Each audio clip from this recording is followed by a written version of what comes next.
여러분 안녕하십니까? 포항 MBC 뉴스입니다. 포항의 한 외제차 딜러가 고객들에게 받은 차값 7억 원을 갖고 잠적하는 일이 벌어졌습니다. 이 딜러는 차값을 현금 일시불로 받아 챙긴 뒤 고객 몰래 파이낸셜 할부로 계약했다는데 피해 고객들은 할부 청구서가 날아올 때까지 이런 사실을 까맣게 모르고 있었습니다. 박상환 기자입니다. 일시불로 BMW 차량을 구입한 임모 씨. 얼마 전 파이낸셜 회사로부터 한 통의 전화를 받고 크게 놀랐습니다.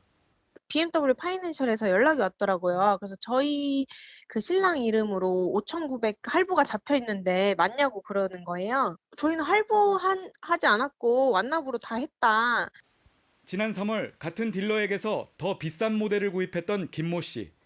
1억 원짜리 차를 사면서 9천만 원은 딜러 계좌로 입금했고 잔금 1,000만 원은 3개월 할부로 납부했습니다. 하지만 얼마 전 파이낸셜사로부터 차값 1억 원 전액에 대해 대출 할부가 시작된다는 연락을 받았습니다. 1억 대출이 실행이 돼서 아버지는 어이가 없어가지고 아버지 명의로 자기가 자필서를 하고 아버지 전화번호를 이제 다른 번호로 등록을 해서 딜러가 고객들로부터 차값을 개인 통장으로 받아 챙긴 뒤 자사 파이낸셜 할부로 돌린 겁니다.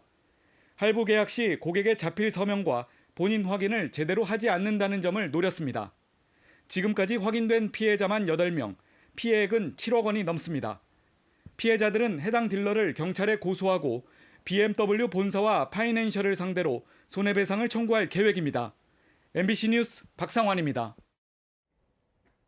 이강덕 포항시장은 민선 7기 취임 1주년을 맞아 기자간담회를 갖고 시정 성과와 향후 방향에 대해 설명했습니다. 지난 1년 동안 포항시는 지진 복구와 지역경제 살리기, 특별법 제정에 행정력을 집중했다며 내년부터는 가시적인 성과가 나타날 것으로 전망했습니다.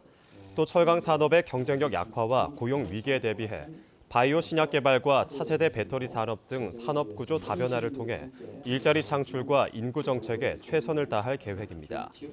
이 밖에도 이강덕 시장은 신해양 시대에 대비해 영일만 3산단에 로봇 융합 클러스터 조성과 영일만 관광특구 조성, 해양 뉴딜 프로젝트도 집중 육성하겠다고 밝혔습니다. 대구지법 행정 2부는 포항 지진 피해가 난 한미장관 맨션 주민들이 포항시를 상대로 제기한 행정소송에 대해 기각한다고 밝혔습니다. 한미장관 맨션 주민 150여 명은 지진으로 아파트가 D와 2등급에 해당하는 심각한 피해를 입었는데도 포항시가 피해 정도가 낮은 C등급을 판정을 하자 이에 불복해 소송을 제기했습니다. 피해 주민들은 아파트 전체 240세대 가운데 89세대는 흥해체육관 대피소에서 생활 중이고 나머지는 불안한 아파트에 거주하고 있다며 포항시의 이주 대책을 들어보고 항소 여부를 결정하기로 했습니다.